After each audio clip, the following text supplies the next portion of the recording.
Definir o capitalismo é algo complicado, pois ele está em constante mudança por causa dos indivíduos que o controlam. O capitalismo é um sistema econômico que se baseia na propriedade privada e no acúmulo de capital. É uma economia com grande capacidade produtiva e de desenvolvimento. Alguns historiadores dizem que o capitalismo começou a se desenvolver no período de transição da Idade Média para a Idade Moderna, no século XIV e XV. Tudo isso de uma maneira embrionária e gradual, com a desintegração do feudalismo e com o começo do mercantilismo. Os camponeses perceberam que podiam lucrar mais trocando mercadorias ou o seu trabalho.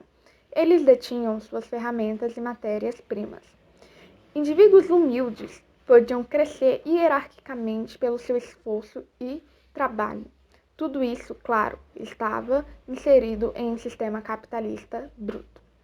A partir da Revolução Industrial, processo iniciado na Inglaterra no século XVIII, que consistiu no desenvolvimento de novas técnicas de produção de mercadorias, com novas tecnologias e novas formas de divisão de trabalho, uma classe trabalhadora assalariada começou a ser criada. Dessa forma, a produção de mais-valia e a acumulação de capital permitiram investimentos em pesquisas científicas, que, claro, não só voltadas para aprimorar o maquinário de produção.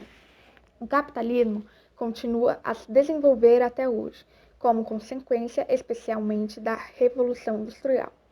Uma terceira revolução industrial é apontada com o aprimoramento da tecnologia informacional, principalmente depois da década de 1970.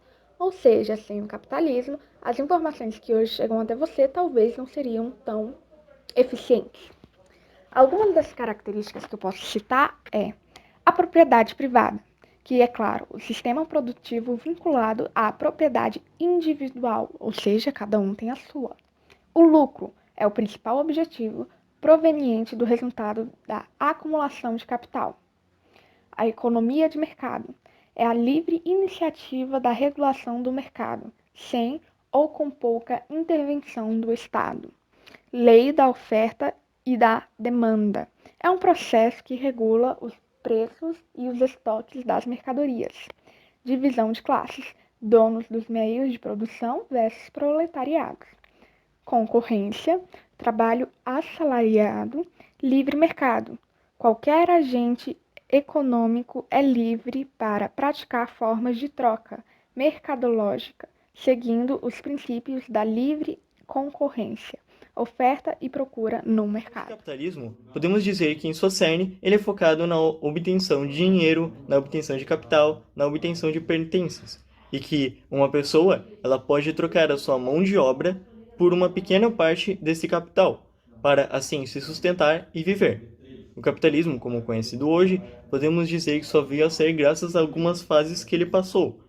Elas podem ser separadas como três fases. A primeira fase do capitalismo, que é o capitalismo comercial, que podemos chamar de uma pré-capitalista, onde a industrialização ainda não era estabelecida e a principal forma de obtenção de dinheiro era através de trocas comerciais, tanto que esse sistema econômico é chamado de mercantilismo, com um foco em metais preciosos. O controle estadual em cima da economia era muito forte. A balança comercial ela era favorável, então havia mais exportações do que importações. E o protecionismo, com o Estado focando em proteger o mercado interno. A segunda fase, podemos dizer, ser um capitalismo industrial, onde, através das revoluções tecnológicas e políticas que ocorreram nesse tempo, o foco de obtenção de capital mudou de trocas comerciais para a industrialização. A terceira fase de capitalismo, o capitalismo financeiro, ela veio a ser a partir da Segunda Guerra Mundial, onde as indústrias financeiras e os bancos eles se juntaram e formaram uma potência industrial multinacional, que fez com que ela veio a prevalecer até hoje em dia, sendo esse o sistema que é presente em muitas partes do mundo hoje.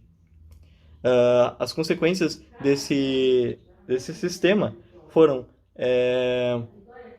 um aumento da concorrência internacional, um monopólio de capital, a evolução tecnológica, globalização e aumento das taxas de urbanização.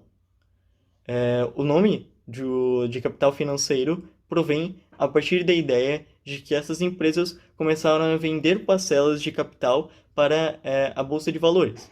E a partir de todas essas ideias, surgiu duas ideias principais, que é o capital liberal, que é o que está a ser discutido hoje, e o capital antiliberalista. O capital liberalista provém da ideia de que o Estado ele não deveria possuir atuação em cima do comércio, em cima do capital. Enquanto que o antiliberalista ele tem a ideia de que o capital deveria possuir importância em cima do capital, em cima do comércio. Podemos dizer que o modo liberalista ele tem as ideias principais de não intervencionismo do Estado, de liberdade de mercado, com a crença de autorregulação econômica em caso de crises de problemas financeiros e na ideia da concorrência ser extremamente fundamental.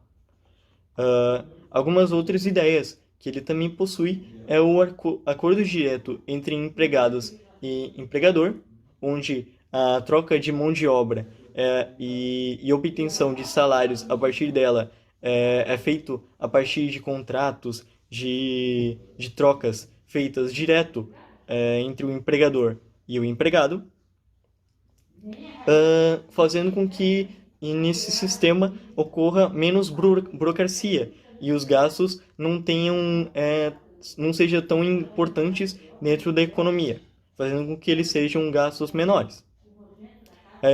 A principal garantia de que o trabalhador possui dentro desse sistema é de que o trabalhador ele sempre poderia, em caso de o empregador não pagar a sua mão de obra, caso o empregador não cumprir o seu contrato, ele sempre poderia ir por um outro empregador.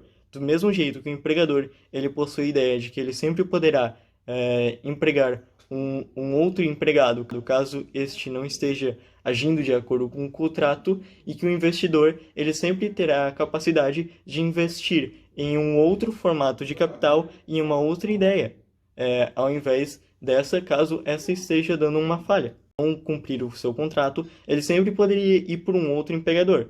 Do mesmo jeito que o empregador ele possui a ideia de que ele sempre poderá empregar um outro empregado, caso este não esteja agindo de acordo com o contrato, e que o investidor ele sempre terá a capacidade de investir em um outro formato de capital e em uma outra ideia, ao invés dessa, caso essa esteja dando uma falha.